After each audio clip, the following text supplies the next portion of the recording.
Awakening to a new way of living. Brahma Kumari transport and travel wing की तरफ से 3 days online live conference mount Abu headquarter से 15 से 17 मई। Speed, safety, spirituality, overcoming overthinking, emotional healing, compassion in action और Rajyoga meditation जैसे गहरे विषयों को प्रैक्टिकल एप्लीकेशन के साथ समझाया जाएगा।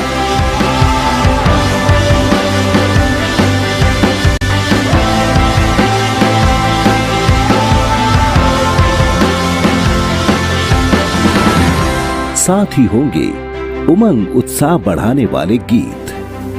देखिए अवेकनिंग चैनल पर टाटा स्काई 1084, जियो 1060।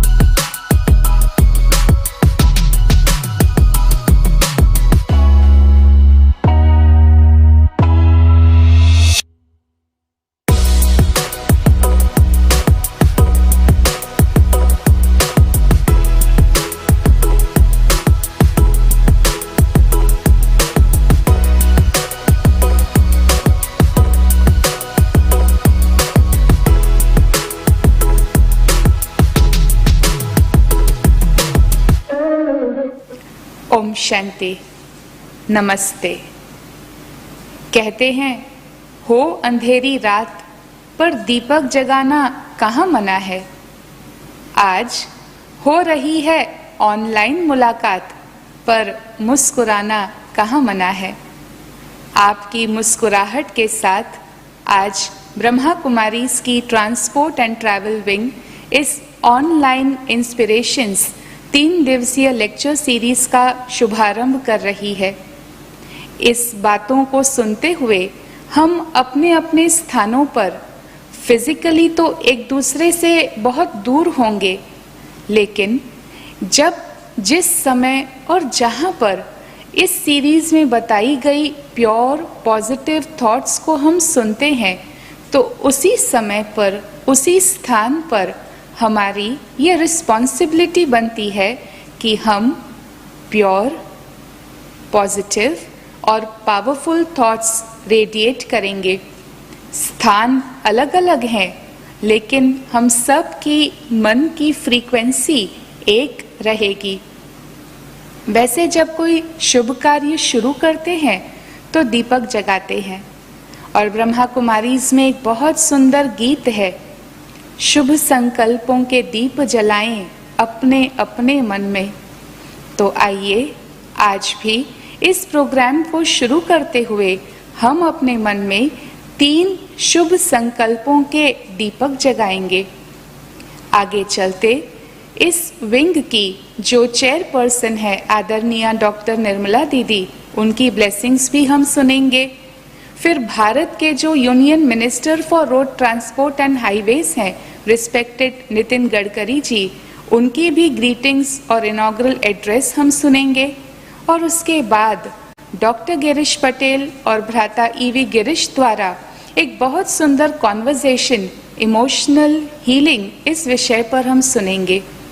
लेकिन आइए शुरू करते हैं अपने मन में 3 शुभ संकल्पों के दीप जलाने से। बहुत ही शांत, स्थिर, एक मेडिटेटिव अवस्था में 1 मिनट के लिए बैठते हैं। ये स्टेज हमारे लिए बहुत इम्पोर्टेंट है। आइए मन में 3 दीपक जगाएं और घर में पॉजिटिव ऊर्जा का प्रकाश फैलाएं। पहला संकल्प, मेरी हर सोच में समर्थी है। मेरी हर सोच में समर्थी है। शुभ संकल्प दूसरा, मेरे हर कर्म में सावधानी है। मेरे हर कर्म में सावधानी है। तीसरा, मेरा हर व्यवहार सुखदायी है। मेरा हर व्यवहार सुखदायी है। तो भाइयों और बहनों, समर्थी, सावधानी और सुखदायी, ये 3 दीपक आज स्पीड, सेफ्टी, स्पिरिचुअलिटी के अम्ब्रेला थीम के अंतर्गत आयोजित इस प्रोग्राम में हमने जगाए हैं। और आइए अब चलते हैं ब्रह्मा कुमारीज के हेडक्वार्टर्स माउंट आबू, जहां पर इस ट्रांसपोर्ट विंग की चेयरपर्सन रिस्पेक्टेड निर्मला दीदी हमें अपनी ब्लेसिंग्स दे रही हैं। ओम शांति। जग उजियारा होगा प्रेम से, दीप प्रज्वलित हुआ। सुख कण भगवान को कहते हैं हमें अंधेरे से उजियाले में ले चलो। तो भगवान आते हैं अज्ञान अंधकार दूर करने और आकर ज्ञान का उजियाला करते हैं। तो अब हमें रूहानियत के आधार से अपने आप को एनलाइटन करना है, हमें ज्ञानी बनना है। ट्रांसपोर्ट विंग का सेफ्टी, स्पीड और स्पिरिचुअलिटी में आप सब आए हो। आजकल हर एक जल्दी से जल्दी अपने नियत स्थान पर पहुंचने का पुरुषार्थ करते हैं और चाहते हैं कि जल्दी से जल्दी पहुंच जाए। तो स्पीड ज़्यादा रखते हैं, सेफ्टी नहीं रहती। परंतु अभी हमें अपनी स्पीड पुरुषार्थ की ऐसी तेज करनी है ताकि हम अपने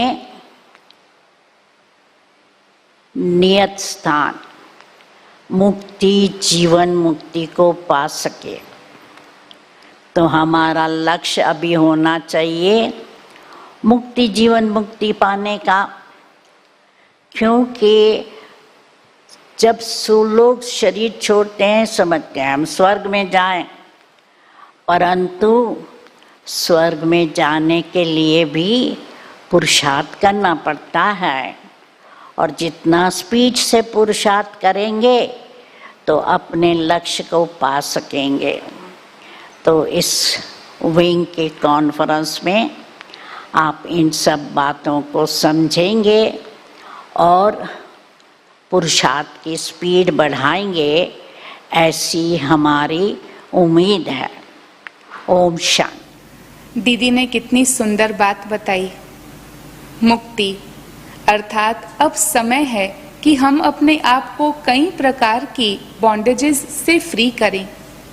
कहते हैं छोड़ो तो छूटो। तो अब समय है छोटी बड़ी बातों को स्वयं छोड़ करके अपने आप को फ्री करने का। और मुक्ति के साथ दीदी ने बताया जीवन मुक्ति अर्थात आज लाइफ ने मुझे जो दिया है उसमें मैं सुख का अनुभव कर सकूं, संतोष का अनुभव कर सकूं। तो इस प्रकार से रिस्पेक्टेड दीदी ने हमें मुक्ति और जीवन मुक्ति की इंस्पिरेशन दी है। और आइए अब चलते हैं हमारे आदरणीय honourable minister for road transport and highways respected Nitin Gadkari ji, जिनका भी ब्रह्मा कुमारीज विद्यालय के साथ बहुत ही स्नेहमयी संबंध और संपर्क रहा है। 2015 में ब्राज़ील में हुई रोड सेफ्टी कॉन्फ्रेंस में भी आपने ब्रह्मा कुमारीज रिप्रेजेंटेटिव्स को मुलाकात की थी, अपना समय दिया था और सदैव ही हमारे स्नेही और शुभकामना रखने वाले बड़े भाई रहे हैं। तो आइए इस ऑनलाइन सीरीज के प्रति आपकी इंस्पिरेशंस और आपकी शुभकामनाएं क्या हैं, सो सुनते हैं रिस्पेक्टेड मिनिस्टर नितिन गडकरी जी। आप सबको बहुत बहुत शुभकामनाएं और शुभेच्छाएं। ट्रांसपोर्ट, टूरिज्म एंड ट्रैवल, इन तीनों से रिलेटेड सभी जो भाई और बहनें इकट्ठा हुए हैं उनको मैं बहुत बहुत शुभकामनाएं और शुभेच्छाएं देना चाहता हूं। मुझे पता है कि कोरोना के कारण पिछले कुछ दिनों में निश्चित रूप से अनेक समस्याओं का सामना आप सब लोग कर रहे हैं, पर हमने तय किया है कि आप सबको साथ में लेकर इस समस्या का निराकरण भी करेंगे, ये लड़ाई भी जीतेंगे और उसके बाद जो आर्थिक लड़ाई है वो भी निश्चित रूप से हम सब लोग मिलकर जीतेंगे। विशेष रूप से हमारे ट्रांसपोर्ट सेक्टर में इलेक्ट्रिक बाइक आ गई है, इलेक्ट्रिक कार आई है, इलेक्ट्रिक बसेस आई है और इसके अलावा public transport system on electricity ये भी लाने की कोशिश हो रही है कि हमने मुंबई से दिल्ली के बीच में एक बड़ा हाईवे 1 लाख करोड़ का बना रहे, जिसका काम शुरू हो गया है, लैंड भी एक्वायर्ड हो गई है और 62 में से 32 पैकेजेस अवार्ड भी हो गए हैं। 3 साल के अंदर ये हाईवे पूरा होगा। आखिर टूरिज़्म को और ट्रैवल इसको अगर बढ़ाना है तो रोड अच्छे चाहिए। हम 4 धाम का रोड बना रहे हैं, उसका काम जोरों में शुरू है। अगर ये पूरा हो जाएगा तो साल भर आप बद्रीनाथ, केदारनाथ, गंगोत्री और यमुनोत्री जा सकोगे और इसलिए रिलीजियस टूरिज़्म बढ़ेगा। मैं मानता हूँ कि रोड चाहिए, रोड साइड एमिनिटीज चाहिए, पेट्रोल पंप चाहिए, रेस्टोरेंट्स अच्छे चाहिए, क्लीननेस चाहिए और इकोलॉजी एंड इन्वायरमेंट से हिसाब से भी क्लीननेस चाहिए। 2000 हम लोग रोड साइड एमिनिटीज़ भी बना रहे हैं। मुझे विश्वास है कि अलग अलग जगह पर हमारे जो टूरिस्ट स्पॉट है उसको हम 2 लेन 4 लेन रोड से जोड़ रहे हैं और वहाँ स्वाभाविक रूप से रहने की व्यवस्था, water, power, transport and communication अगर होगा तो हमारे जो प्रवासी है उनको जाने में सुविधा होगी। मुझे लगता है कि देश के अंतर्गत भी हम लोग टूरिज़्म के बारे में ज़्यादा अच्छी सुविधाएं तैयार करें, इससे लोगों का ट्रैवल बढ़ेगा और इसलिए बहुत महत्वपूर्ण विषय पर आपने इसका आयोजन किया है। मेरा विश्वास है कि आप सबके सहयोग से आने वाले समय में हमारे इस सेक्टर की तस्वीर बदलेगी।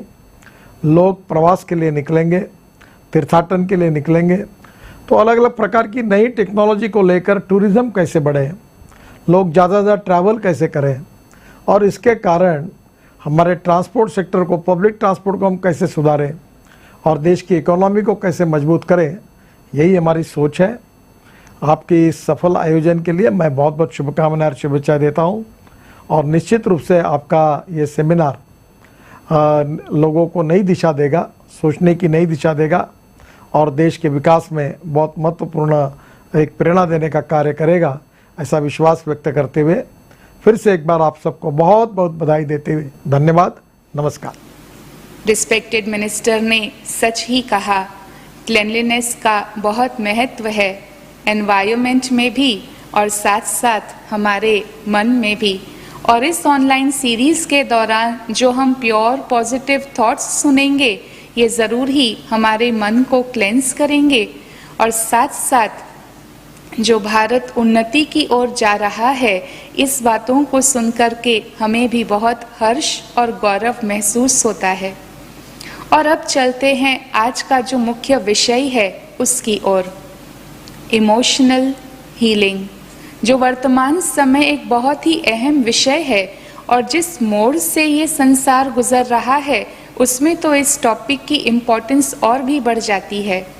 और डॉक्टर गिरीश पटेल जो बाय प्रोफेशन एक साइकोथेरेपिस्ट है और बहुत अच्छी अच्छी किताबें भी आपने लिखी हैं, और आपके साथ भ्राता ईवी गिरीश जी कि जिनका ह्यूमर ही सभी को हील कर दे, तो ऐसे ही doctor Girish with brother EV Girish एक बहुत सुंदर कॉन्वर्जेशन के जरिए हमें इमोशनल हीलिंग की ओर ले जाते हैं। तो आइए इस पहले सत्र का हम सभी लाभ लेते हैं। ओम शांति, नमस्ते एंड गुड मॉर्निंग। आप सभी का ट्रांसपोर्ट ट्रैवल विंग की तरफ से स्पीड, सेफ्टी, स्पिरिचुअलिटी के ऑनलाइन सेशन में स्वागत है। इस अवसर पर भारतीय रेलवेज, रोडवेज, ट्रांसपोर्ट इंडस्ट्री और टूरिज्म के क्षेत्र से संबंधित जो भी भाई बहनें आज इस कार्यक्रम में हमारे साथ जुड़े हैं, आप सभी का ब्रह्मा कुमारी संस्था की तरफ से, ट्रांसपोर्ट एंड ट्रैवल विंग की तरफ से आज के इस सत्र में बहुत बहुत दिल की गहराइयों से स्वागत है। आज का हमारा जो डिस्कशन का विषय है वो है इमोशनल हीलिंग, और इस चर्चा में हम सब का मार्गदर्शन करने के लिए हमारे बीच में आदरणीय रिस्पेक्टेड डॉक्टर गिरीश पटेल अब मौजूद हैं, जो कि MBBS डॉक्टर रहे हैं। उन्होंने PhD इन साइकोथेरेपी में किया है और उनको fellow of royal society of health London की उपाधि भी प्राप्त है। वो सिर्फ एक साइकोथेरेपिस्ट नहीं है, बल्कि एक बहुत ही जाने माने इंटरनेशनल ट्रेनर और ऑथर हैं। उन्होंने बहुत सारी किताबें लिखी हैं। 40 से भी ज्यादा देशों में भ्रमण कर उन्होंने काफी लोगों को साइकोथेरेपी के फील्ड में मोटिवेशन, उमंग, उत्साह और इंस्पायर किया है। और सबसे अच्छी उनकी विशेषता ये है कि वो मेडिकल साइंस, मेडिसिन, योगिक टेक्निक्स, मेडिटेशन, हीलिंग टेक्निक्स को बहुत अच्छी तरीके से उसका एक समन्वय लेकर के एक होलिस्टिक, एक बहुरूपी तरीके से अपने जो मनोरोग के जो पेशेंट्स है उनकी चिकित्सा करते हैं, और जो आम तौर पर जो लोग हैं उनका भी वो मार्गदर्शन इन सभी स्तंभों के आधार से करते हैं। मैं छोटा गिरीश हूँ, मेरा नाम DKEV गिरीश है, और जो हमारे साथ डॉक्टर गिरीश पटेल भाई हैं वो बड़े गिरीश हैं। मैं पर्सनली उनसे बहुत प्रेरणाएं लेता हूँ, उनसे मैं बहुत प्रभावित हुआ हूँ, क्योंकि वो बहुत ही मृदुभाषी हैं और सदा मुस्कुराते रहते हैं, बहुत सिंपल हैं, बहुत नम्र हैं, एक डॉक्टर जैसे मुझे कभी नहीं लगे, बहुत हम्बल हैं, बहुत रचनात्मक हैं और बहुत हाई थिंकिंग वाली पर्सनालिटी हैं। और मेरे नाम और डॉक्टर गिरीश पटेल के नाम को लेकर कई बार कई स्थानों पे थोड़ा कंफ्यूजन हो जाता है। कभी कभी कार्यक्रम मेरा होता है लेकिन बैनर पे डॉक्टर गिरीश पटेल भाई जी का फोटो होता है, और कभी कभी डॉक्टर गिरीश पटेल भाई जी का कार्यक्रम होता है, सभा में वो बैठे होते हैं मंच पर, लेकिन परिचय मेरा दिया जाता है। कई फोन मुझे डॉक्टर गिरीश पटेल समझ करके फोन आते हैं, डॉक्टर साहब ये बीमारी है, ये दवाई खा रहे हैं, कुछ कैसे करें। और कई बार डॉक्टर गिरीश पटेल भाई को मुझे समझ करके फोन आया करता है। विशेष तौर पर मेरा और डॉक्टर गिरीश भाई जी का एक बहुत ही सुंदर, मजेदार, रमणीक और बहुत आदर सम्मान और बहुत मीठा संबंध है। और मैं हमेशा बहुत गदगद होता हूं जब भी मुझे डॉक्टर गिरीश पटेल जी का कोई सानिध्य प्राप्त होता है, और उनसे मैं बहुत कुछ सीखता हूं। दोस्तों, आज के विषय पर अगर हम थोड़ी सी चर्चा करें तो माना जाता है कि जो भावनाएं होते हैं ये इंसान में इंसानियत पैदा करते हैं। Emotion makes us human, denying these emotion will make us beast. अगर ये भावनाएं अगर नहीं है तो हम शायद दानव जैसे प्रतीत होंगे। Emotion makes us real. The word emotion का अर्थ ही है एनर्जी इन मोशन। और be truthful to your emotion and use your mind and emotion to your favour, not against them. हमारी ये जो भावनाएं हैं ये मुझे फायदा प्रदान करनी चाहिए, ये मेरे विपरीत और मेरा दुश्मन नहीं बन जाना चाहिए। और शायद ये आपने कई बार सुना भी होगा कि people will forget what you said. आप क्या कहते हैं वो व्यक्ति शायद भूल जाएगा, and they may even forget what you did. आपने जो किया शायद वो भी भूल जाएंगे, but people will never forget how you made them feel. आपने उन्हें कैसे महसूस कराया, ये व्यक्ति कभी नहीं भूलता है। और मैं समझता हूं, जैसे डॉक्टर गिरीश पटेल भाई जी गुजराती भाषा बहुत अच्छी बोलते हैं, आप भी अनेक क्षेत्रों से जो हमारे साथ जुड़े हैं, आपकी मातृभाषाएं अलग अलग हो सकती है, लेकिन emotion is the language of the soul. आत्मा की भाषा ये भावनाएं हैं। और मैं समझता हूं कि थोड़ा हम विज्ञान के बारे में इसको समझने का अगर प्रयास करें तो जब आदि काल में मनुष्य था और वो जंगलों में रहता था और वो हंट करता था खाने के लिए। Survival of the fittest was the norm of that era. और शायद आज भी हम उसी मान्यताओं में, उसी विचारधारा में जीते हैं। उस वक्त, उस समय का मानव को डर था, वो हमेशा अपने एनवायरनमेंट को स्कैन करता था, कहीं से कोई अचानक जानवर ना आ जाए, उसको सुरक्षित रहना है, उसको किसी को मार करके खाना है, तभी वो जी पाएगा। लेकिन आज का समय ऐसा नहीं है। आज हम बहुत सुरक्षित वातावरण में, आज हम जंगलों में नहीं रहते, आज हम सिविलाइज सोसाइटी में भी है। लेकिन कहीं ना कहीं शायद हमारी मान्यताएं, हमारी सोच, हमारी भावनाएं, आज भी हम नेगेटिव रीति से ही एनवायरनमेंट को स्कैन करते हैं। कभी भी कोई बात होती है हमारे जीवन में, सबसे पहला हमारा विचारधारा नेगेटिव बात पे ही जाता है। मान लीजिए अगर घर में बच्चा थोड़ा लेट आता है तो माँ का पहला विचार या भावनाएं डर का होता है या नेगेटिव होता है, कहीं उसको कुछ हो ना गया हो। ऐसा जरूरी नहीं है कि भावनाएं गलत होती हैं। अगर हम उसको सकारात्मक दृष्टि से देखें तो भावनाएं अच्छी भी हैं। मान लीजिए डर, वैसे तो डर एक अच्छा भावना नहीं है, लेकिन आप कोई मान लो पर्वत पे हॉलिडे मनाने गए हैं और अगर आप किसी ऊंचाई स्थान पर पहुंच जाते हैं, कोने में खड़े होते हैं, तो आपको थोड़ी घबराहट होती है। वो घबराहट आपको बचाने का प्रयास कर रहा है कि आप और नजदीक मत जाओ, आपको नुकसान हो जाएगा। ऐसे ही जिज्ञासा, इनक्विजिटिवनेस, ये हमारे अंदर की भावना कोई नई चीज सीखने में हमें प्रेरणा दे सकती है। कंपैशन, करुणा, हमारे अंदर दूसरों को मदद करने की भावना दे सकती है। स्नेह, हमारे एक दूसरे को केयर करने की हमारी भावना हमको दिला सकती है। और ये बहुत जरूरी है कि हम इन भावनाओं को समझे। और आज शायद हम थोड़े से नेगेटिव हो चुके हैं। और अगर हम आज का जो समय चल रहा है, जो लॉकडाउन का पीरियड चल रहा है, इसको भी अगर हम देखें तो ये थोड़ा संकट काल है, थोड़ा विकट है, थोड़ा चिंताजनक है। ऐसे समय पर शायद डॉक्टर साहब हमको बताएंगे, हम थोड़े स्वाभाविक रीति से थोड़ा स्ट्रेस में हैं, थोड़ा भयभीत हैं, थोड़ा परेशान हैं, थोड़े अनिश्चितता को लेकर थोड़ा सा स्ट्रेस में हैं। किसी को अपनी नौकरी की चिंता होगी, भविष्य का, परिवार का, बच्चों का। जो मालिक हैं या होटल इंडस्ट्री से हैं, उनको चिंता होगी कि मैं लोगों को कैसे कंटिन्यू करूं, उनको मैं कहाँ से पगार दूं। तो थोड़ा सा हमारे अंदर ये स्ट्रेस और टेंशन हो सकता है। तो मैं चाहूंगा कि हमारे बीच हमारे आदरणीय डॉक्टर साहब मौजूद हैं, वो बताएं कि ये इमोशंस का इम्पोर्टेंस क्या है। क्योंकि जब हम हेल्थ के बारे में बात करते हैं तो हमारा अंडरस्टैंडिंग ये है कि अच्छा डाइट खाना चाहिए, अच्छा एक्सरसाइज करना चाहिए और अच्छी नींद करनी चाहिए। लेकिन ये जो इमोशनल पार्ट है, ये हम ध्यान नहीं दे पाते। तो इसका क्या इम्पोर्टेंस है, और हमारे बीच हमारे बहुत अच्छे एक्सपर्ट डॉक्टर साहब बैठे हैं। तो मैं ये चर्चा की शुरुआत करता हूं और मैं चाहूंगा डॉक्टर साहब आप अपने रिच एक्सपीरियंस के साथ हमको थोड़ा सा इस पर प्रकाश डालें कि क्या ये कितना जरूरी है हम अपने इमोशंस को समझें और उसको फिर नकारात्मक से सकारात्मकता की ओर लेकर आए। डॉक्टर साहब।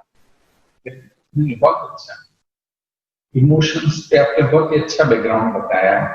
और उसको अगर शॉर्ट में कहना हो तो इमोशंस जो है वो एक packet of energy, powerful force of energy. जैसे भी सुनामी होती है, भूकंप होता है, तो उसके जो सोर्स उसका है उसमें पावरफुल एनर्जी होती है, इसे नेगेटिव एनर्जी है। ऐसे ही पॉजिटिव एनर्जी भी हो सकती है कि जो आपको, एक अगर डॉक्टर के रूप में मैं कहूं तो वो आपको बीमार भी कर सकती है, वो आपको स्वस्थ भी कर सकती है। जिसको मनोविज्ञान में कहते हैं कि आत्मा में ब्लॉक्स निर्माण होते हैं।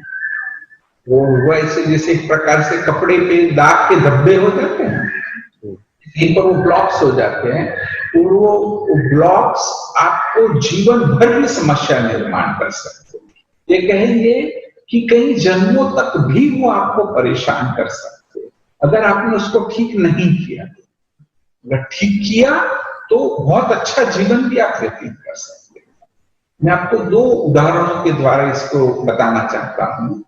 चाहे ये देखेंगे कि भी हर किस्से में ऐसा नहीं होता है, परंतु फिर भी ये जो दो सत्य घटनाएं हैं, ये दोनों सत्य घटनाओं से आप ये समझ पाएंगे कि इमोशंस को ठीक करना स्वास्थ्य के दृष्टिकोण से कितना जरूरी है, इसको महत्व क्यों देना चाहिए।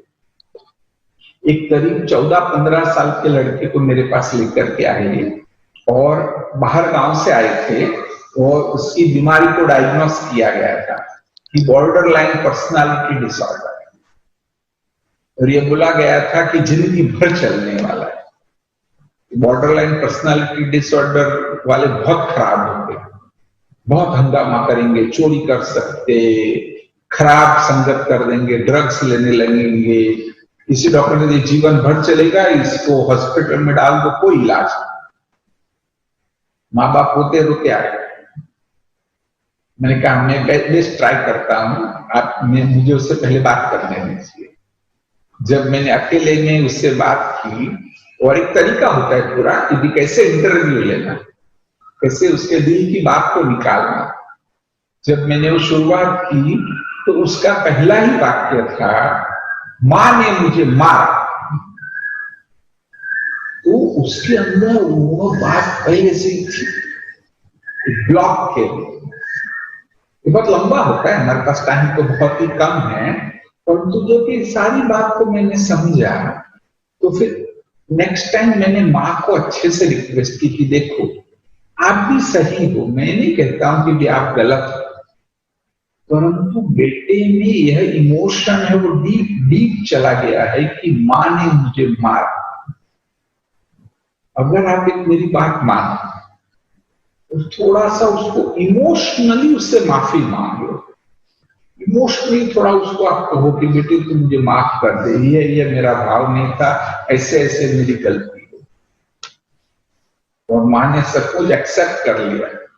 आप सच नहीं मानेंगे, 2 दिन के बाद जब वो आए, नहीं बॉम्बे में कहीं और जगह पर रहे थे और साइकोथेरेपी के लिए आ रहे थे, तो 2 दिन के बाद आए तब उसके फादर ने कहा कि डॉक्टर साहब आज तो भरत मिलाप हो गया। तो माँ ने कहा तो वो भी दोनों रोने लगे। और फिर उसके बाद वो लड़का क्या कहता, कभी नहीं बोलूंगा कि माँ ने मुझे मारा। और पूरी थेरेपी होती है, बहुत कुछ करना होता है, लेकिन ऑलमोस्ट वो लड़का ठीक है। कहने का भाव है कि एक इमोशन अगर आप ठीक से उसको रिजॉल्व कर दो जी, बहुत बड़ा फायदा है। और एक पावरफुल उदाहरण होता है, एक बहन को कैंसर था और यहाँ टाटा इंस्टीट्यूट में उनका इलाज चल ही रहा था, साथ साथ में थोड़ी डिप्रेस्ड भी थी, तो मेरे पास भी ले आते थे। जब भी आते थे तो मेरे पास भी लाए थे। फिर हम लोग काउंसलिंग कर रहे थे, समझा भी रहे थे। और जब 2-3 इंटरव्यूज में ना मुझे ये बात समझ में आ गई थी कि इनके पीछे जो डिप्रेशन का, भले कैंसर भी है ही है, पर और एक कारण है, वो लोग बहुत पैसे वाले थे एक्चुअली, बहुत पैसा।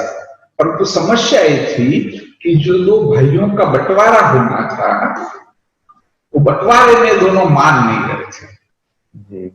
और जब थोड़ा सा मैंने समझने की तो ऑलमोस्ट ऐसा कुछ था कि 1000 करोड़ की प्रॉपर्टी है, और अभी वहां पर वो अटका था कि बड़ा भाई ने कहा कि भी मैंने ये सब एस्टैब्लिश किया है, मैंने मेहनत की, छोटा तो बाद में आया है, तो मुझे तो थोड़ा ज्यादा मिलना चाहिए, 600 करोड़ मुझे मिलना चाहिए, वो 400 करोड़ में मानना चाहिए। और वो छोटा कहता है नहीं, हम दोनों भाई है, हमको इक्वल मिलना चाहिए। और जोरदार झगड़ा, कोर्ट में भी केसेस चले गए, और मां उसके बीच में दुखी हो रही। जैसे मैंने कहा कि काफी डिटेल्स होता है, ये केस ही 1 घंटा चलेगा वास्तव में। तो उसने बात में जब कहा, तो एक बार ये भी कहा कि ये सब झगड़ा चल रहा था, तो एक बार मुझे विचार आया कि भी इससे अच्छा तो कोई बड़ी बीमारी हो जाए, मैं मर जाऊं तो अच्छा।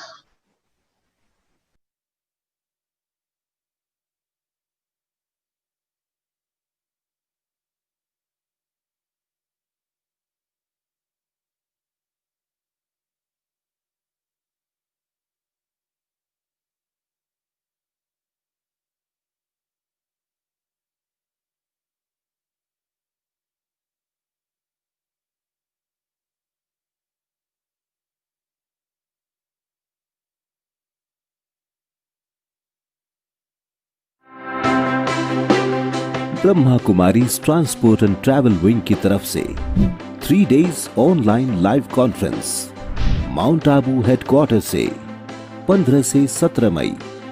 Speed, safety, spirituality, overcoming overthinking, emotional healing, compassion in action और राजयोगा मेडिटेशन जैसे गहरे विषयों को प्रैक्टिकल एप्लीकेशन के साथ समझाया जाएगा।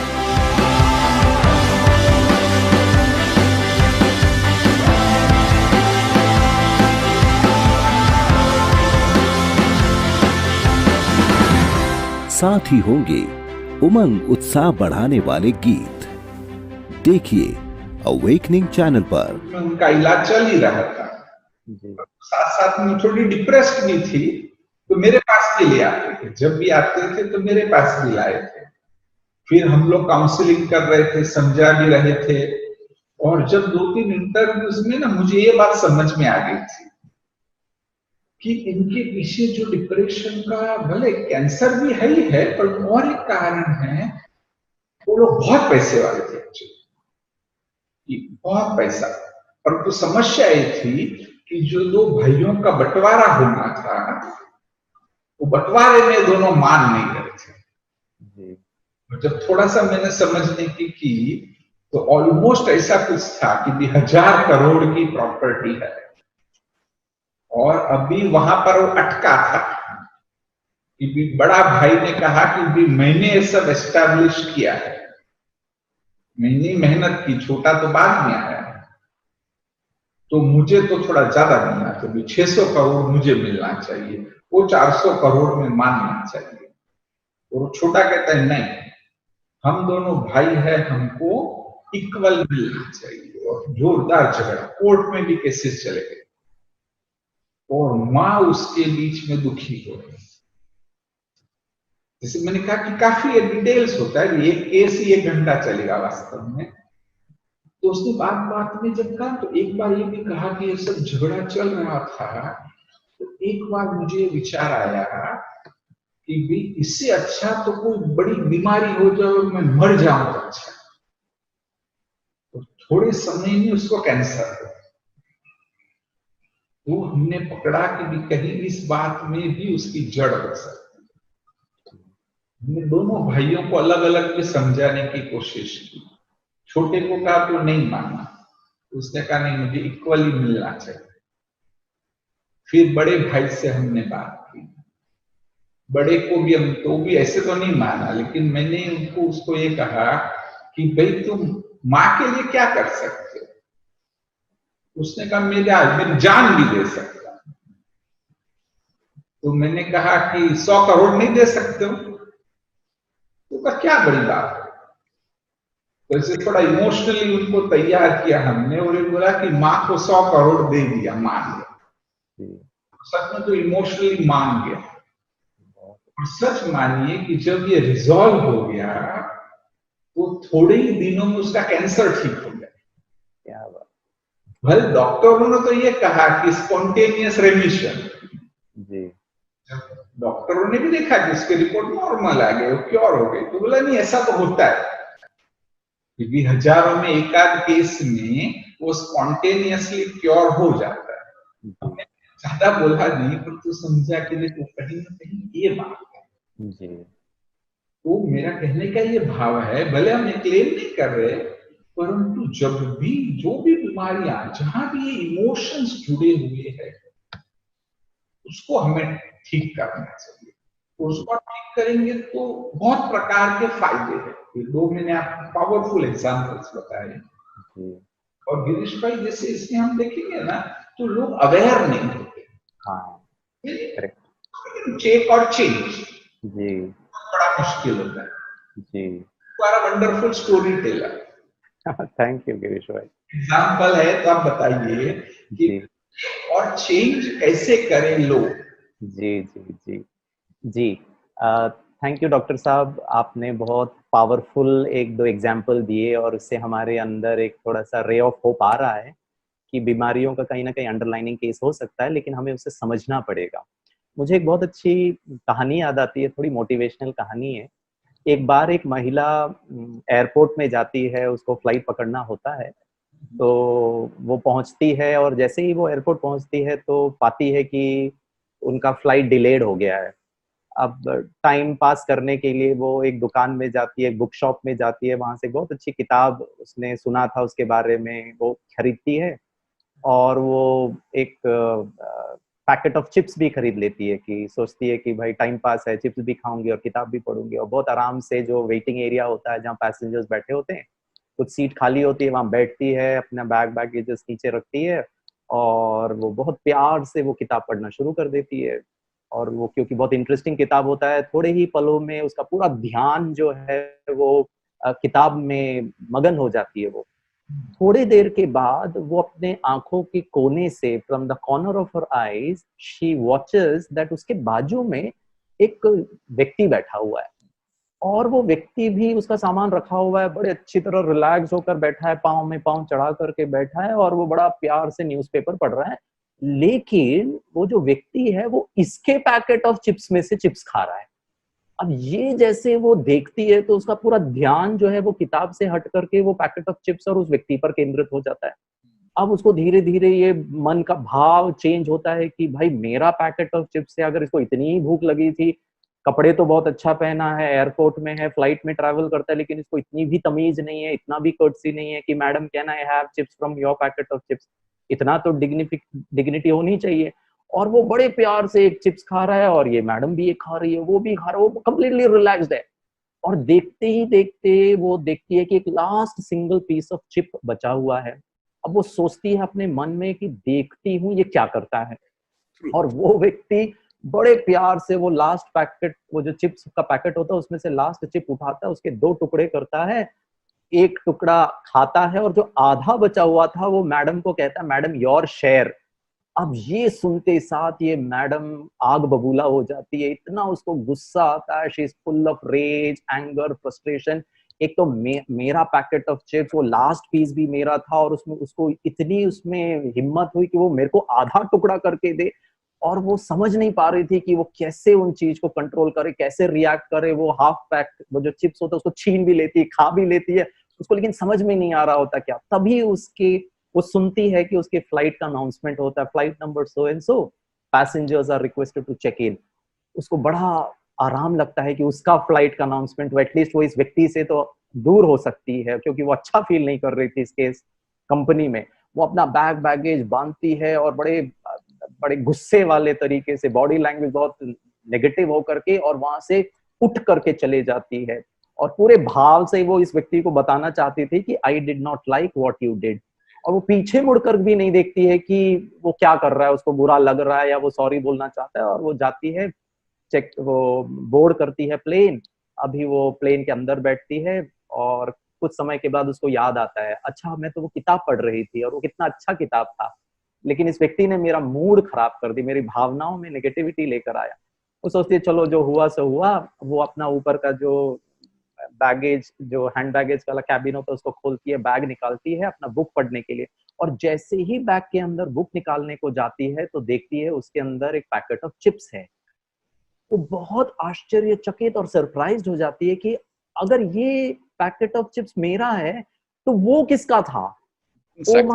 ओ माय गॉड, वो व्यक्ति मेरे पैकेट ऑफ चिप्स से चिप्स नहीं खा रहा था, मैं उसके पैकेट ऑफ चिप्स से खा रही थी। मेरा ध्यान किताब में इतना ज्यादा हो गया था कि मैंने ध्यान ही नहीं किया कि मैंने उसके पैकेट ऑफ चिप्स में से खा रही थी। ओ गॉड, वो कितना अच्छा व्यक्ति था, कितना डिसेंट था, कितना पोलाइट था, कितना हम्बल था। और तो और उसकी सज्जनता देखिए, उसका ग्रेटफुलनेस देखिए कि उसने उसका लास्ट पीस ऑफ चिप भी मुझे ऑफर किया और उसने कभी भी गुस्सा या नेगेटिव भाव नहीं रखा। लेकिन अब तक बहुत देर हो चुकी थी, वो काफी मील दूर आ चुकी थी, शायद वो जिंदगी में उस व्यक्ति को वापस कभी मिल भी नहीं सकती और एक धन्यवाद या शुक्रिया या थैंक यू भी नहीं बोल पाती थी। तो मैं अब शायद उसने समय खो दिया है। इसीलिए क्या खूब कहा गया है, सोच और भावनाएं अच्छी होनी चाहिए, सोच और भावनाएं अच्छी होनी चाहिए, क्योंकि नजर का इलाज तो मुमकिन है पर नजरिए का इलाज नहीं हो सकता। उसको चेंज करने में बहुत मेहनत लगती है। और मैं समझता हूँ कभी कभी हम इतने किसी दूसरी बात में ऑक्यूपाइड हो जाते हैं डॉक्टर साहब कि हमारे अंदर क्या भावनाएं चल रही है वो ही हम अवेयर नहीं हो पाते और उसके हम अधीन हो जाते हैं। जैसे चिंता है, नाराजगी है, हैरान होना है, पॉजिटिव भी है, उत्साह है, ईर्ष्या नेगेटिव है, ईर्ष्या है, डर है, चिढ़ना है, नफरत है, करुणा है, हताश होना है, दयालुपना है, ये बहुत सारी इमोशंस है। और शायद आज हम लॉकडाउन में कभी कभी हमारे अंदर भी किसी बात को लेकर ये सब भावनाएं जागृत होती होंगी, लेकिन हम इसको अवेयर नहीं हो पाते और इसको हम चेंज भी नहीं कर पाते। तो डॉक्टर साहब मैं चाहता हूं कि हमारे डिस्कशन को हम और कंटिन्यू करें, क्योंकि आप प्रोफेशनली एक डॉक्टर भी हैं और मैं समझता हूं जो ये पुअर इमोशनल हेल्थ होती है, जो नेगेटिव भावनाएं होती है, इससे हमारी इम्यूनिटी पावर कम होती है, हमारे इन्फेक्शन के चांसेस बढ़ जाते हैं, बॉडी के किसी अंग में इन्फ्लेमेशन की भी जो रेट होती है वो भी बढ़ जाती है। तो डॉक्टर साहब मैं चाहता हूं कि आप ये बताएं कि जो इमोशंस होती है इसका इम्पैक्ट, जैसे आप पहले बता रहे थे कैंसर, और कैसे आपने इमोशनल लेवल पर उनको मदद की और उनका इमोशनल डिस्टर्बेंस कम होने से शरीर पर असर होता है। डॉक्टर साहब बहुत स्पेसिफिकली आप हमें बताएं कि इमोशंस का हमारे शरीर पर, विशेष अंगों पर क्या नेगेटिव प्रभाव या क्या अच्छा प्रभाव होता है, इस पर थोड़ा सा प्रकाश डालें। मेन तो है ना, ये बताना चाहिए कि साइंटिफिकली जी ऑर्गन्स पर आपने कहा तो 5 रूप से ये जो नेगेटिव इमोशंस है वो हमारे बॉडी पर बुरा प्रभाव डालते हैं। ओके कि जो सभी समझ पाएंगे अगर सरल भाषा में बताया जाए। जी सबसे पहले तो जो हमारा मस्तिष्क है, ब्रेन है, और उससे जो नर्व्स निकलते, जो न्यूरॉन्स है जी वो प्रभावित होते हैं। ओके और उसमें 2 प्रकार के हैं, एक है सिंपैथेटिक और पैरासिम्पैथेटिक। ओके जो आपने भी पहले बताया ना कि भी फाइट एंड फ्लाइट रिस्पॉन्स, जी जी जी सिंपैथेटिक रिस्पॉन्स है, जी तो वह एक एग्जैगरेट होता है और उससे फिर हार्मफुल इफेक्ट्स बहुत सारी होती है। ओके जो दूसरा है वह है एंडोक्राइन रिस्पॉन्स, ओके जो हमारे शरीर में कई हॉर्मोन्स है कि जो बुरे हॉर्मोन्स है वो बुरे हॉर्मोन्स हमारे बढ़ते हैं, या तो ये भी कह सकते हैं कि असंतुलन निर्माण होता है। ओके असंतुलन के कारण बहुत सारी समस्याएं निर्माण होती है।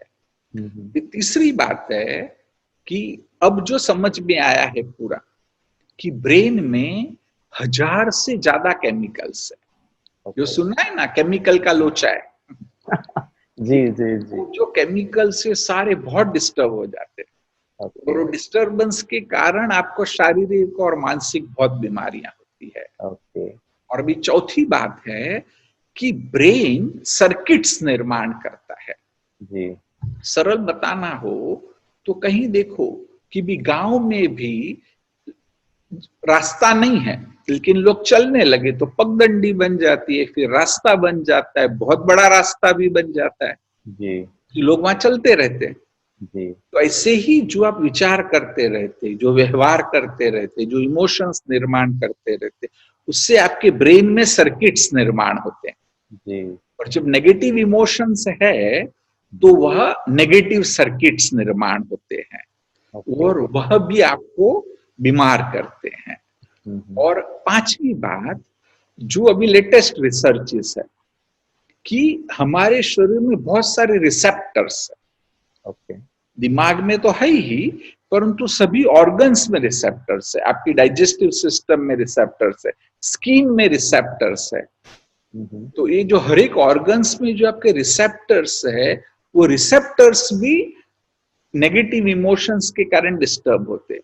तो जब ये रिसेप्टर्स डिस्टर्ब होते हैं तब भी आप बीमार होते हैं। ओके तो ये 5 को अगर आप अच्छे से समझे तो हम जागृत हो जाएंगे कि छोटा सा भी नेगेटिव इमोशन नहीं होना चाहिए, जी है ना। इतना हमें सजग होना है कि थोड़ी नेगेटिव छोटी सी बात भी सोचो कि भी ये सारा 5 रूपों से मुझे डैमेज कर रहा है, जी वो चलते चलते बहुत बड़ी समस्या निर्माण कर सकता है। जी जी जी डॉक्टर साहब आपका बहुत बहुत धन्यवाद जो आपने वो विशेष 5 बातें बताई जिसकी वजह से हमारे नेगेटिव इमोशंस का हमारे शरीर पर प्रभाव पड़ सकता है। और मैं समझता हूँ जैसे मैंने पहले भी कहा था कि मानव मानव तभी बनता है जब उसमें भावनाएं होती हैं, और जब तक हमारा इमोशनल हेल्थ अच्छा नहीं होता है तो उससे हमारे संबंधों में बहुत ज्यादा कठोरता या कटुता आ जाती है। वो चाहे एक पति पत्नी के संबंध में हो, चाहे माता पिता और बच्चे के संबंध में हो, और कभी कभी हम किसी बात को लेकर व्यक्ति को ऐसा कुछ कह देते हैं जिसमें थोड़ा सा हमारे शब्द बहुत ही हार्श होते हैं, जिससे कि उस सामने वाले को बहुत ज्यादा उससे चोट पहुंचती है और धक्का लगता है, और उसके बीच में भले वो काम होगा या नहीं होगा नहीं पता, लेकिन हमारे रिलेशनशिप, आपस का जो विश्वास है, आपस का जो एक बहुत मधुर संबंध होता है, वो जो ट्रस्ट होता है, वो ब्रेक हो जाता है। और मैं समझता हूँ इसमें कुछ जो सकारात्मक भावनाएं हैं, जैसे फॉरगिवनेस है, क्षमा है। मान लीजिए किसी ने कुछ गलती की, बड़े ने उसको कहा और वो उसने गलती कर दी। अब अगर हम उस गलती को लेकर, उससे जो नुकसान हुआ है वो तो है ही है, लेकिन उस नुकसान के अलावा भी अगर मैं उसको माफ नहीं करता हूँ, उसको गुस्सा करता हूँ, उसको उसका कारण बताता हूँ कि तुम्हारी वजह से ये हुआ, उसको मैं ब्लेम करता हूँ, तो हो सकता है कि हमारे बीच का जो विश्वास है, वो जो संबंध है, वो जो कॉन्फिडेंस है मेरे प्रति, वो मालिक के प्रति या बड़ों के प्रति, वो जब टूट जाएगा तो उसके बाद हो सकता है उससे ये गलती से नुकसान हुआ है, लेकिन आगे चलकर जो नुकसान होगा वो शायद गलती भी करेगा, जान करके भी करेगा, लेकिन वो उसको फिर वो सीरियसली नहीं देखेगा, क्योंकि उसको पता है अब मैं अच्छा भी करूं तो भी इन्होंने तो मुझे प्यार से बात ही नहीं की, मुझे डांटा ही है।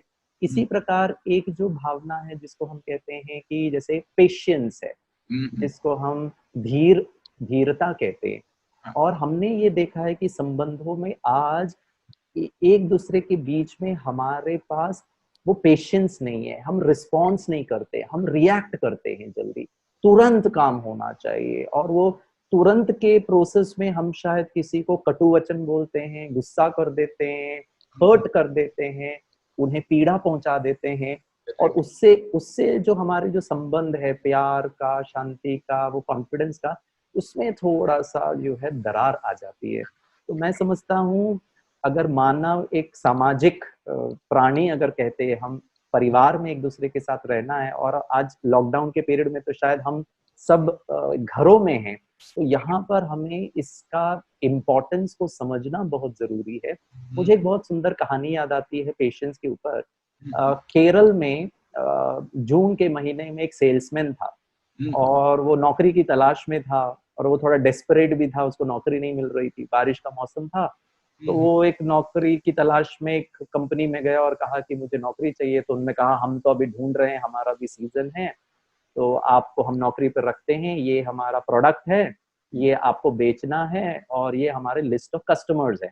तो वो बहुत खुश होता है कि मुझे नौकरी मिल गई, लेकिन जब वो लिस्ट देखता है तो उसमें वो देखता है कि सब लॉन्ड्री वालों का लिस्ट है, जो लॉन्ड्री ओनर्स वाले हैं, जो कपड़े धोते हैं, प्रेस करके धुलाई करने वाले। तो थोड़ा सा वो होता है कि मैं इनको कैसे बेच पाऊंगा, तो लेकिन उनके जो मैनेजर होते हैं उनको प्रोत्साहन देते हैं कि तुम कर सकते हो, मैं प्रयास करो।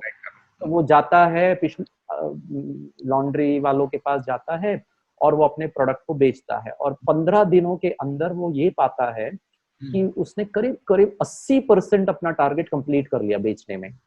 लेकिन बस एक ही समस्या होती है, वो उसको खुशी तो होती है कि वो प्रोडक्ट को बेच पाया, लेकिन वो जो कस्टमर्स होते हैं, जो लॉन्ड्री ओनर्स होते हैं, ये उसको तुरंत पैसा नहीं देते। वो कहते हैं कि हम 15 दिन का आपको क्रेडिट पीरियड हमको देना पड़ेगा। तो वो अपने मैनेजर को कहता है, बोला नहीं ठीक है, आप सही ट्रैक पे चल रहे हो, आजकल सब क्रेडिट मांगते भी हैं, लेकिन तुम्हारा सेल्स तो बढ़ गया, आज नहीं तो कल तो पैसे आ ही जाएंगे।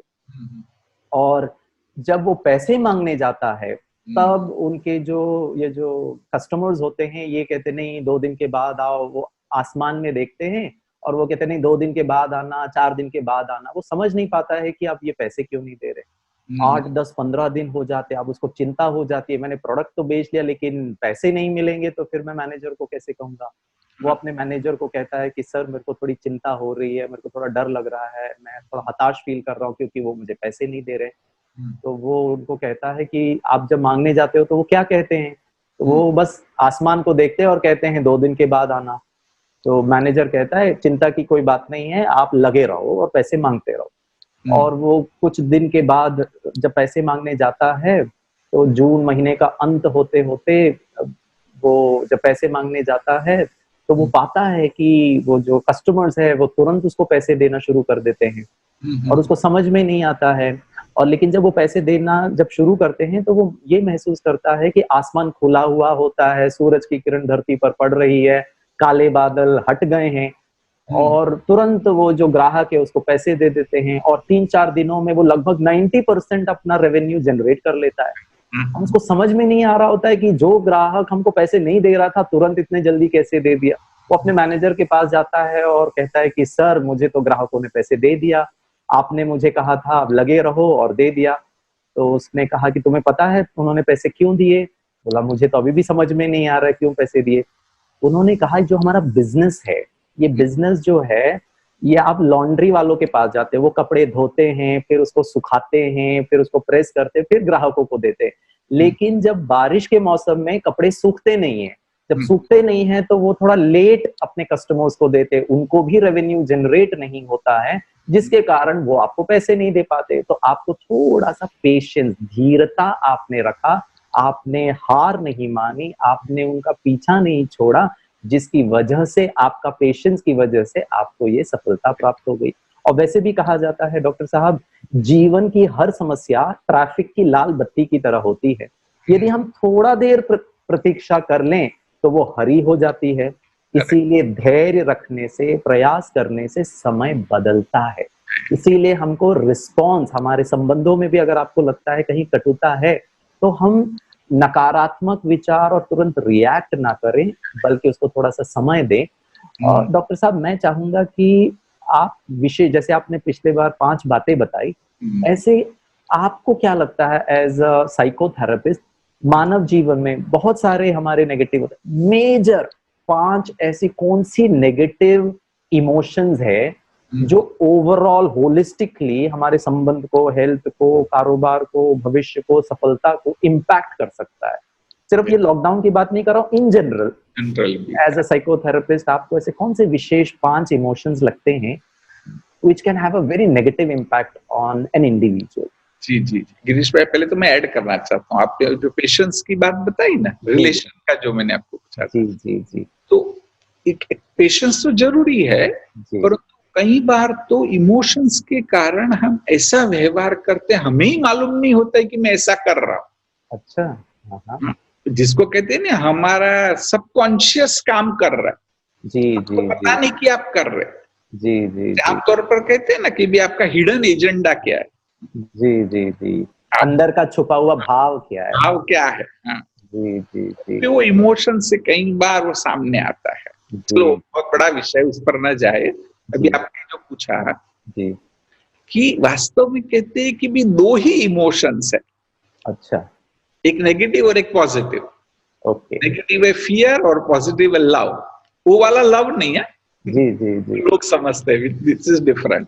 जी जी, नेगेटिव में जो कुछ भी है ना, वो फियर से निर्माण होता है वास्तव में। ओके, कि बेबी डर से आपको एंजाइटी हो सकती है, ओके, असुरक्षा की भावना हो सकती है, जी जी, फिर कुछ लॉस हो गया, ऐसा हो सकता है कि कुछ लॉस हो जाएगा, जी, उससे ग्रीफ भी हो सकती है, सचमुच लॉस हुआ जी, तो भाई ग्रीफ होगा, दुख होगा कि मैंने सब खो दिया, व्यक्ति डिप्रेशन में चला जाएगा।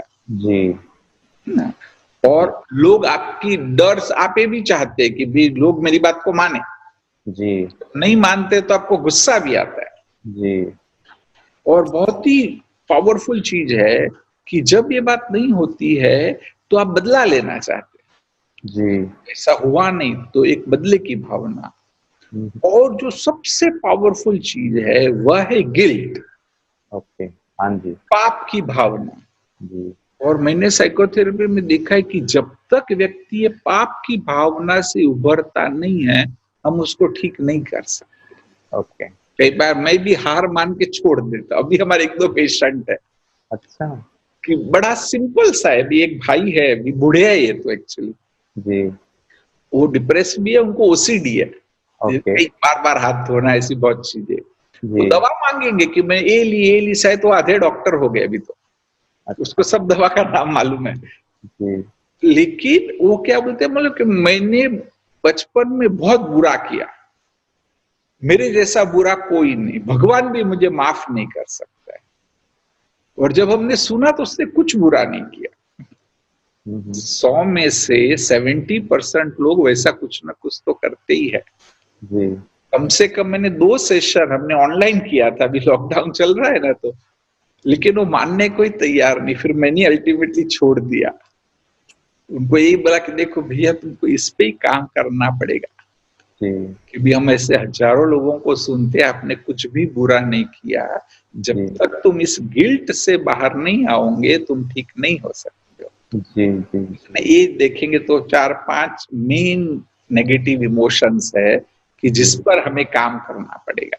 डॉक्टर साहब एक बार और रिपीट करेंगे ये 3-4 इमोशन? अगर 5 इमोशंस को अगर हम इस प्रकार से देखना हो, जी एक तो है फियर, जी अभी उससे रिलेटेड है एंग्जाइटी आती है। फिर जी देख सकते ग्रीफ, जी, दुख, लॉस की बात आ गई, जी एंगर, जी फिर हेट्रेड, जी और 5वां गिल्ट, जी जी जी कि पाप की भावना कि मैंने बुरा किया।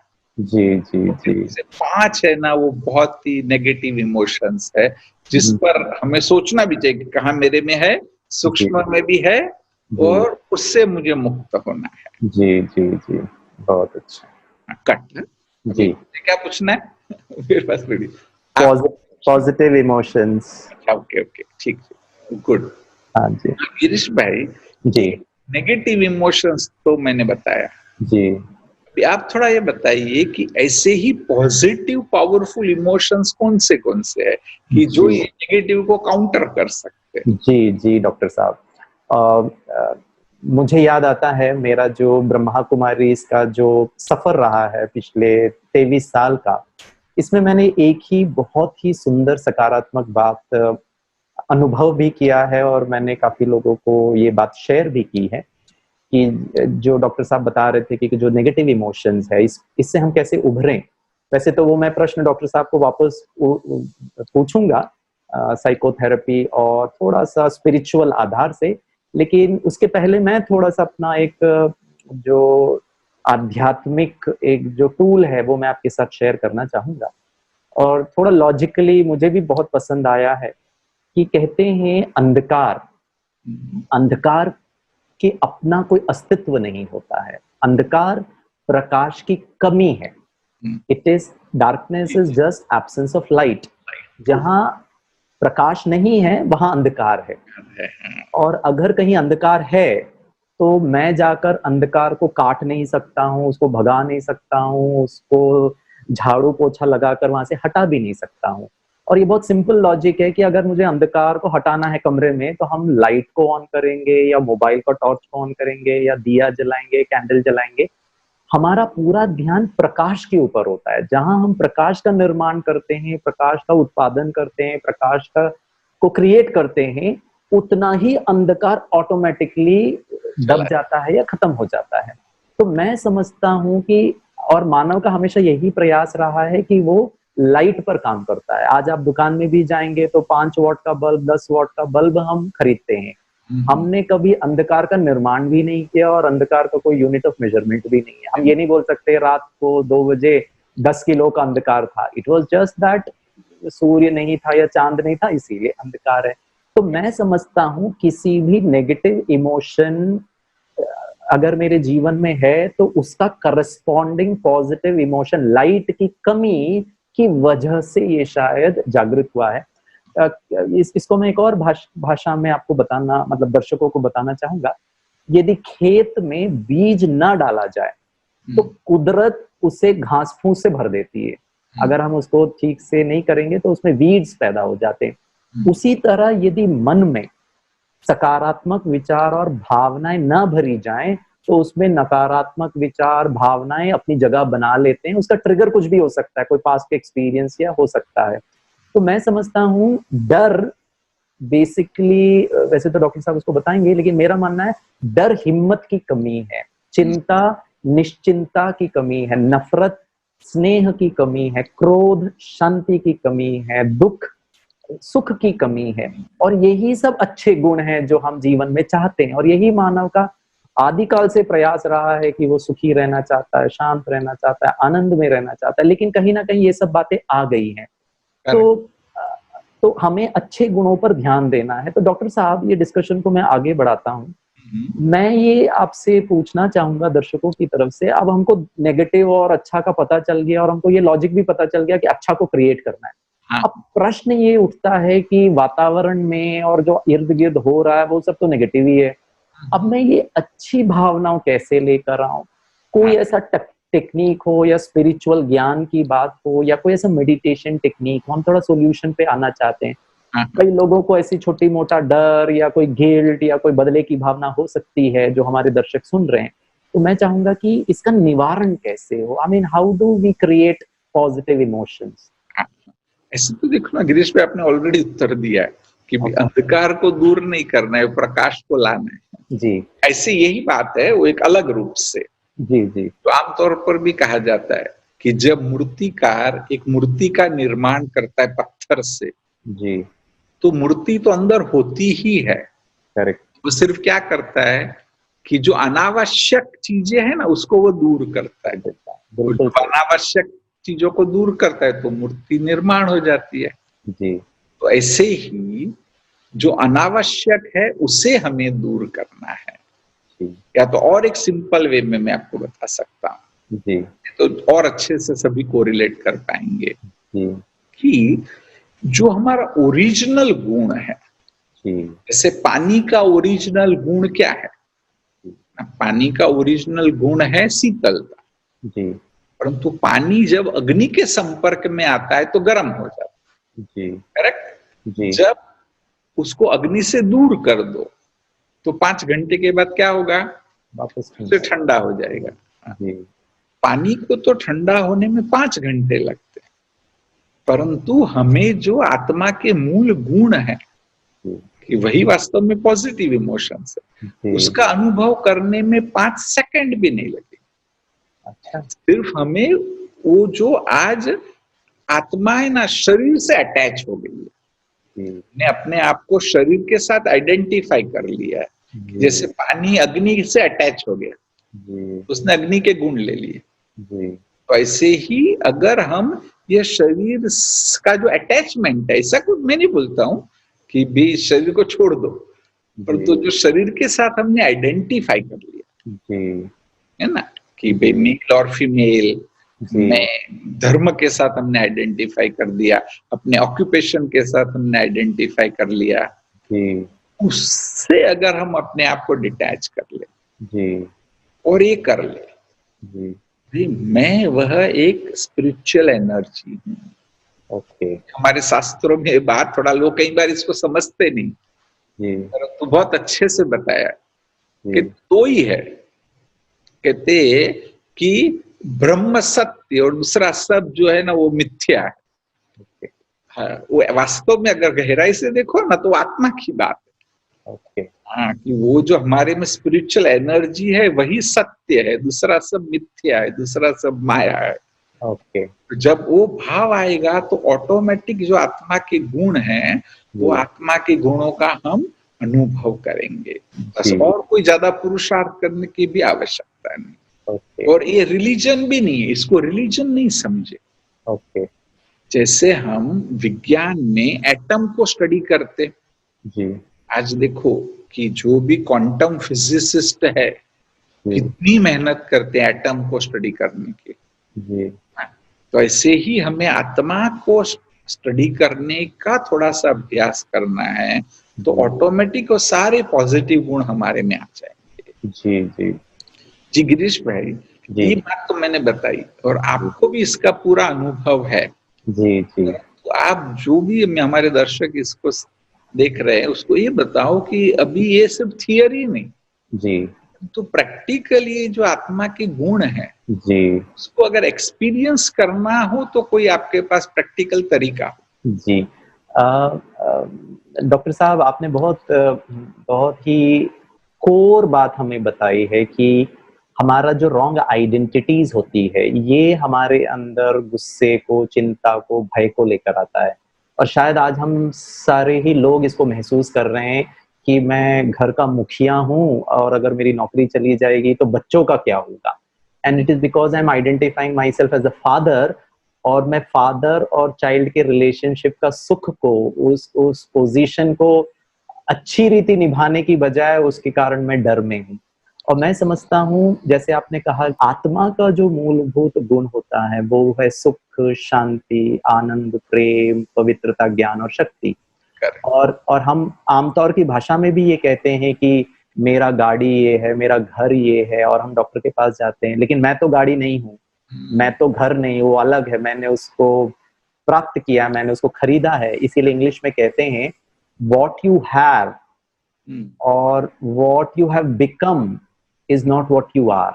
मैं डॉक्टर बन गया, मैं चार्टर्ड अकाउंटेंट बन गया, लेकिन वो तो मैंने पढ़ाई करके उस विषय से संबंधित मैंने एक एक्सपर्टाइज की डिग्री प्राप्त की है, लेकिन मैं ओरिजिनली में शांत स्वरूप आत्मा हूँ। और इसका जो सबसे अच्छा टेक्निक है, मैं समझता हूँ, जितना हम आसानी से ये देह और रोल के भान को वो मेडिटेशन के प्रोसेस में भूल करके 5 मिनट के लिए, 2 मिनट के लिए अपने ओरिजिनल आत्मा के मूलभूत स्वभाव में अगर आ जाएं। इसीलिए किसी ने क्या खूब कहा है, ना किसी के अभाव में जियो, ना किसी के प्रभाव में जियो, ये जिंदगी आपकी है, बस इसे अपने मस्त ओरिजिनल स्वभाव में जियो। एक्सेलेंट। ना प्रभाव ना अभाव, अपने स्वभाव। अब मेरा ओरिजिनल स्वभाव ये है कि I am love, I am peace. जैसे मनुष्य पानी पीता है क्योंकि उसको प्यास लगती है, क्योंकि मानव का शरीर लगभग 70 से 80% पानी का बना हुआ है। क्योंकि पानी का बना हुआ है, इसीलिए इसे पानी की जरूरत पड़ती है। मुझे भी स्नेह, सम्मान, एक्सेप्टेंस, शांति, प्योरिटी, पावर की आवश्यकता है, क्योंकि मैं आत्मा का ओरिजिनल नेचर ही ये है। और I am peace, I am love, I am powerful, I am pure. इसको अनुभव करने के लिए you need not do anything. हमको लगता है हमें ये सब बहुत कुछ करना पड़ेगा, मैं बहुत धन कमा लूं, मेरा शादी हो जाए, मेरे बच्चे हो जाएं, और फिर मैं पत्नी हमसे बहुत प्यार से हमको संभाले, प्यार करे, सम्मान दे, then I will experience peace, then I will enjoy life, then I would experience power।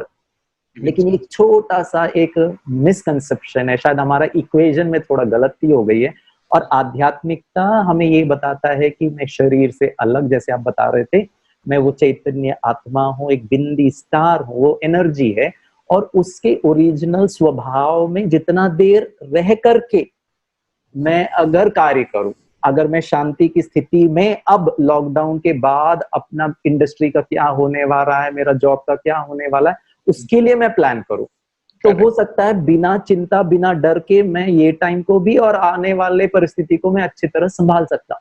लेकिन अगर भविष्य में होने वाली बात को चिंता ही करता रहूंगा, क्या होगा, कैसे होगा, और उसके कारण फिर आपने कहा शरीर में फिर वो नेगेटिव हमारा न्यूरोप्लास्टिसिटी, वो नेगेटिव केमिकल इम्बैलेंस और वो इलेक्ट्रिकल, वो सब गड़बड़ हो जाएगा, तो फिर वो बीमारी, स्ट्रेस के कारण हो जाएगा। और मैं समझता हूँ धन, संबंध, प्राप्तियां, सफलता, ये सब बाहर की जो बातें हैं, ये हमारे सुख, शांति और आनंद का सोर्स नहीं है।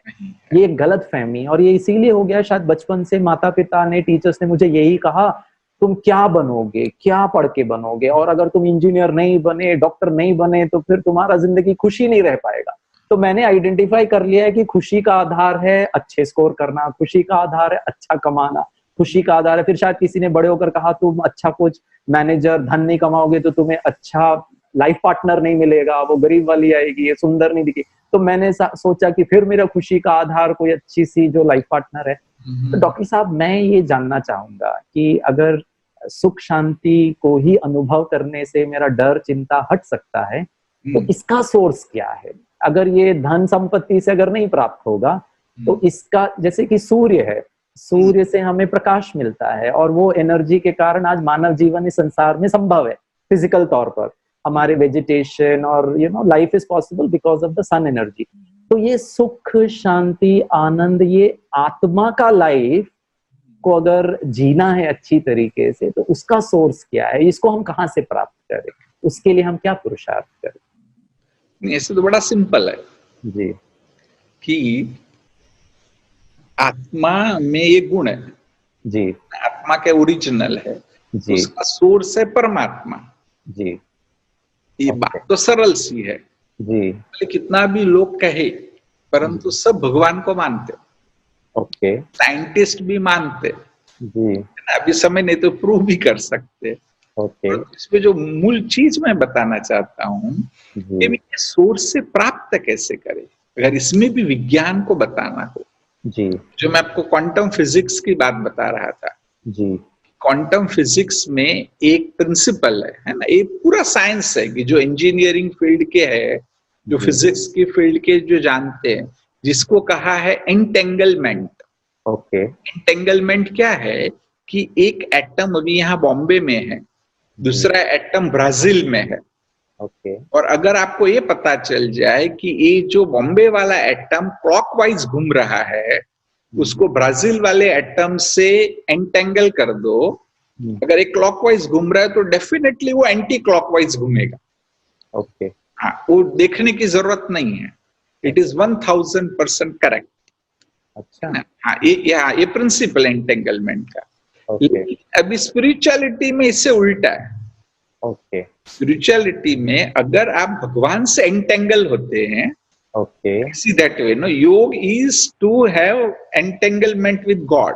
ओके भगवान से आप एंटेंगल होते हैं ना, तो भगवान के जो गुण है वही आप फील करेंगे। ओके जैसे कि भगवान अगर क्लॉकवाइज घूम रहे हैं तो आप भी क्लॉकवाइज घूमेंगे। अच्छा तो कहेंगे if God is radiating peace, you will also radiate piece.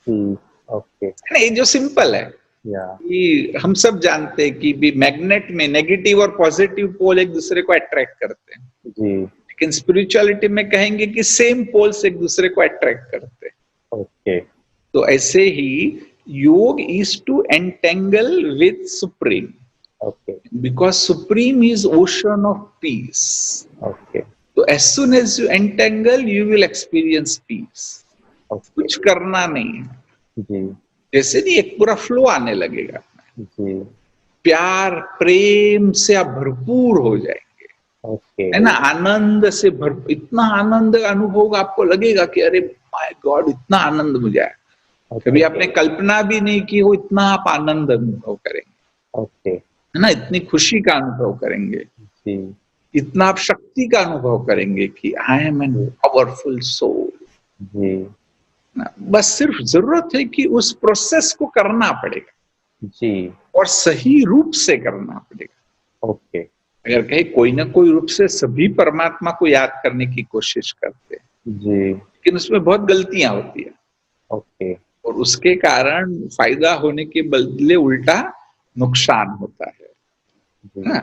विधि से सिद्धि की प्राप्ति होती है, जैसे कहा जाता है विधि से सिद्धि की प्राप्ति होती है, तो ये जो विधि गलत है तो सिद्धि होगी नहीं, उल्टा उसमें गलत प्राप्ति होगी।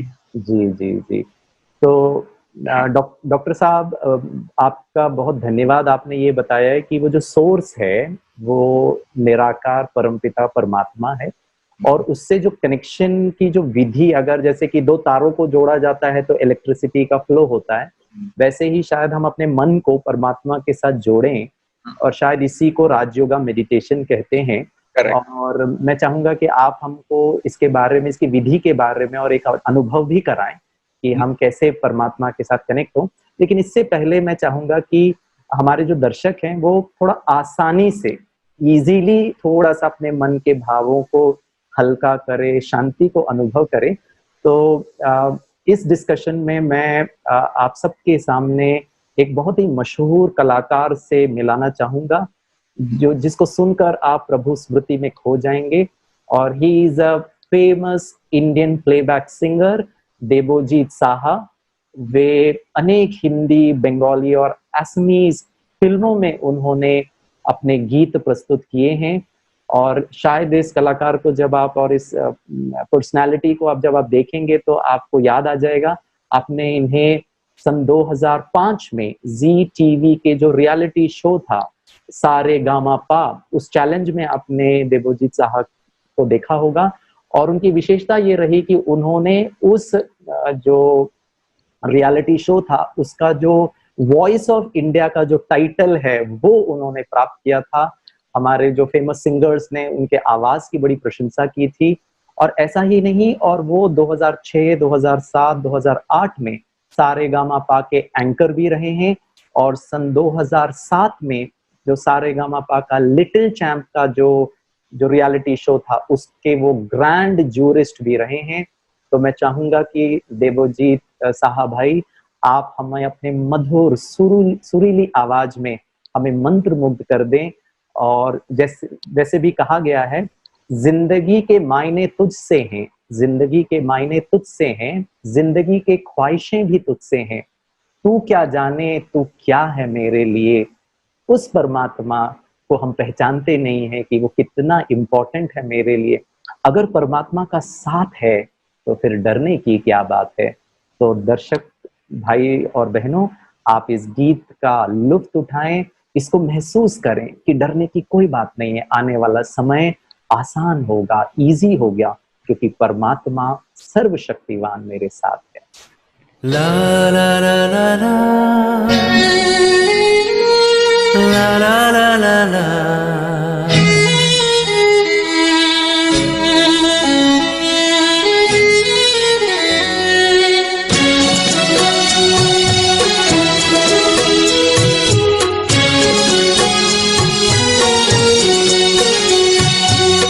ईश्वर अपने साथ है, डरने की क्या बात है। ईश्वर अपने साथ है, डरने की क्या बात है। सदा सफलता साथ हमारे, सदा सफलता साथ हमारे, हाथ में उसके हाथ है। ईश्वर अपने साथ है, डरने की क्या बात है। सदा सफलता साथ हमारे, सदा सफलता साथ हमारे, हाथ में उसके हाथ है। ईश्वर अपने साथ है, डरने की क्या बात है।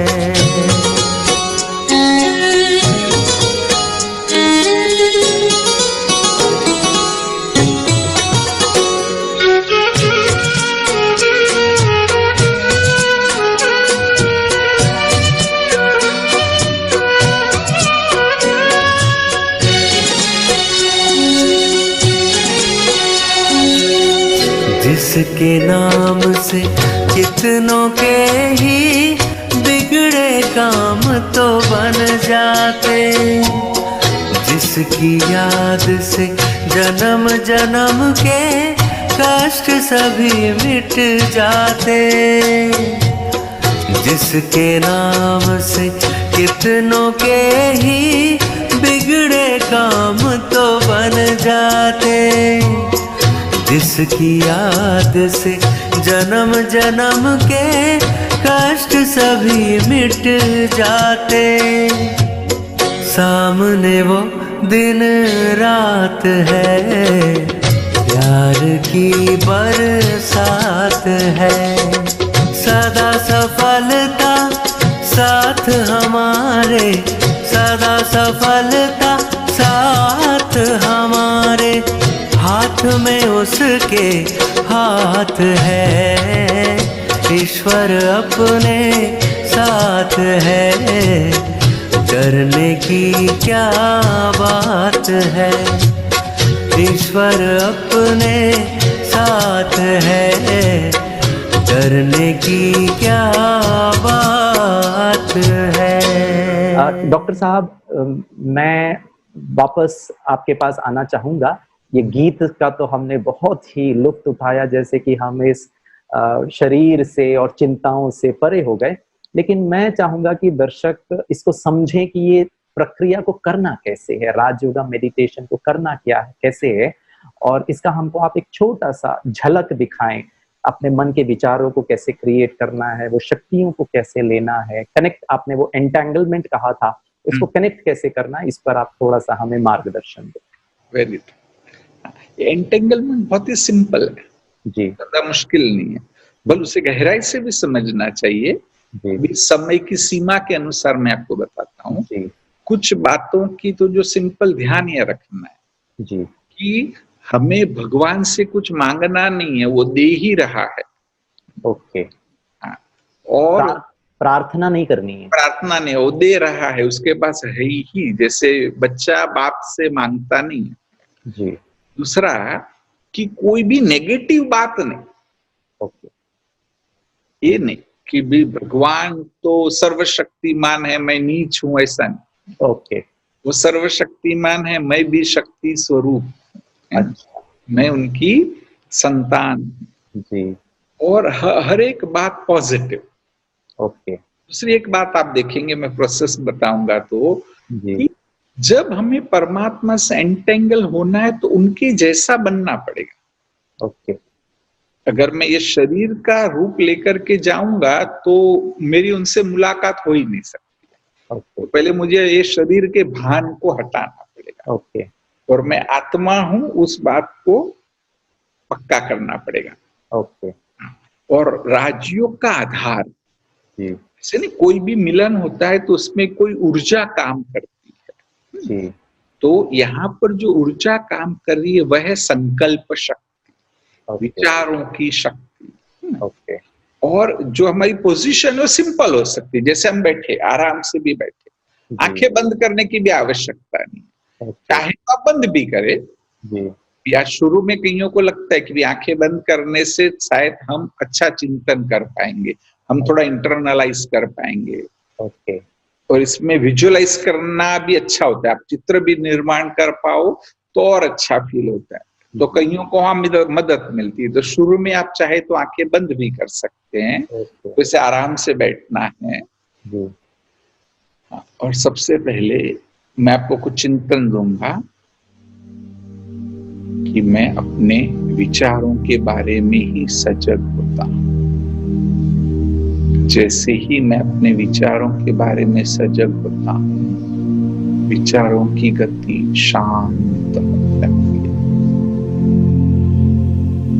अब मैं अपने विचारों को मोड़ सकता हूं कि यह शरीर तो 5 तत्वों का बना हुआ है, नाशवान है, परंतु वास्तव में मैं एक अविनाशी दिव्य चेतना मस्तिष्क के मध्य में निवास कर सारे शरीर का संचालन कर रहे। जैसे ही इस जगमगाती ज्योत मस्तिष्क के मध्य में जगमगाती ज्योत के प्रति मैं सजग होता हूं, हल्केपन का अनुभव होता है, शांति का। मैं आत्मा शांत स्वरूप,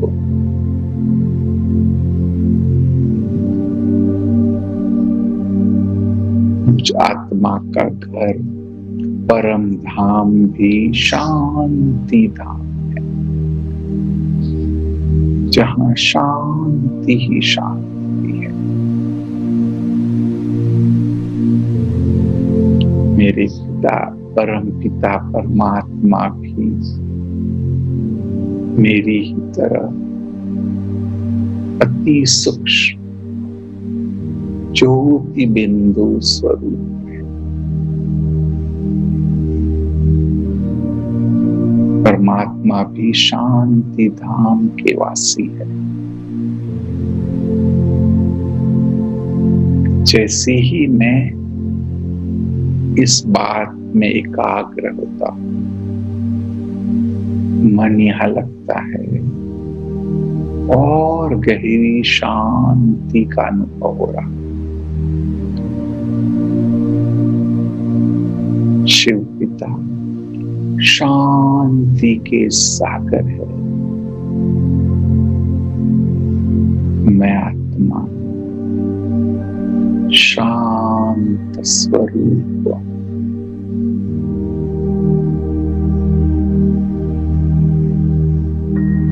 शिव पिता से मेरे सर्व संबंध, पिता के साथ साथ माँ, भाई, मित्र, शिक्षक, सर्व संबंध मेरे परमात्मा से, सर्व संबंधों का प्यार मिल रहा है। मैं एकदम हल्का हो जाऊं।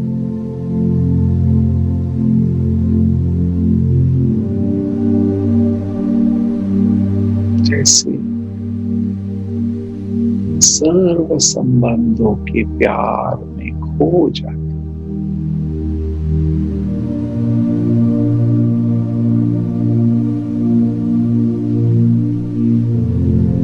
एकदम हल्का, उसी में तल्लीन हो जाता।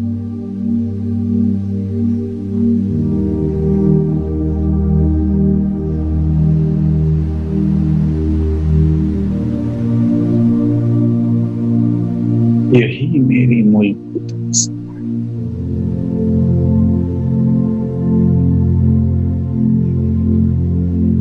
मेरा मनोबल बढ़ रहा है। जैसी अनुभव होता है, लगता है कि सब कुछ मेरे कंट्रोल में है।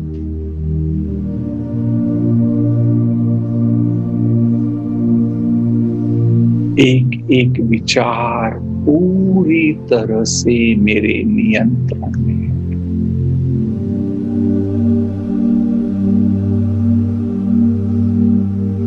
हर एक भावनाएं मेरे नियंत्रण।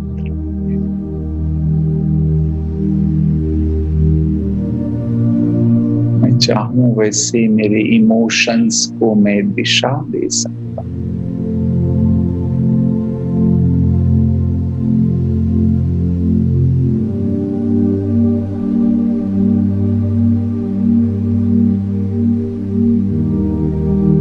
बस मुझे समझ में आ गया, सारा सोर्स सर्व शक्तियों का, सर्व गुणों का परम पिता परमात्मा ही है। कर्म करते हुए भी मैं पिता परमात्मा को साथी बनाकर साक्षी भाव से, निमित्त भाव से सभी कर्म को कर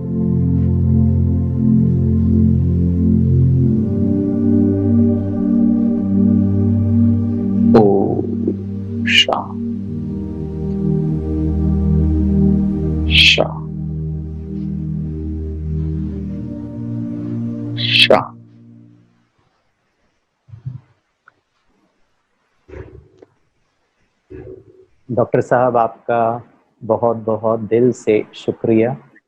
और जो हमारे साथ जो दर्शक जुड़े हैं, आप सभी का भी बहुत शुक्रिया। सुबह और शाम आगे के जो भी हमारे ऑनलाइन सेशन हैं उसे आप अवश्य देखें। राजयोग मेडिटेशन सीखने के लिए भी हमारे ऑनलाइन कोर्सेज शुरू हैं, उसमें भी आप रजिस्टर कर सकते हैं। इस कार्यक्रम को हम यहीं समाप्त करते हैं। यही आशा करते हैं कि आने वाला आपका जो समय है वो बहुत ही आप सुरक्षित, स्वस्थ और समृद्ध होकर के आगे के जीवन को जिएं। या खूब किसी ने कहा है, दरिया बनकर किसी को डुबाना बहुत आसान है, दरिया बनकर किसी को डुबाना बहुत आसान है, मगर जरिया बनकर किसी को बचाना बहुत महान है। तो हमारे लिए परमात्मा ब्रह्मा कुमारीज डॉक्टर गिरीश भाई जी एक जरिया बन करके आए हैं और इस जरिए के द्वारा हम अपने जीवन को और अपनों को जीवन को महान बनाएं। इन शुभ आशाओं के साथ डॉक्टर साहब का और आप सभी का बहुत बहुत धन्यवाद। Om Shanti. Thank you. Om Shanti. Thank you. Om Shanti. Om Shanti. समय का घंटा बजता रहेगा पर विचारों का सिलसिला यूं ही चलता रहेगा। चलिए शाम 5 बजे पुनः मिलते हैं। आत्म अनुभूति के लिए मन के द्वार को खोलते हैं। इन अनुभूतियों के सुंदर पलों को अपनी यादों में संजोते हैं और कल पुनः सिस्टर शिवानी के दिल की आवाज को सुनते हैं। Brahma Kumari transport and travel wing की तरफ से 3 days online live conference mount Abu headquarter से 15 से 17 मई। Speed, safety, spirituality, overcoming overthinking, emotional healing, compassion in action और राजयोगा मेडिटेशन जैसे गहरे विषयों को प्रैक्टिकल एप्लीकेशन के साथ समझाया जाएगा।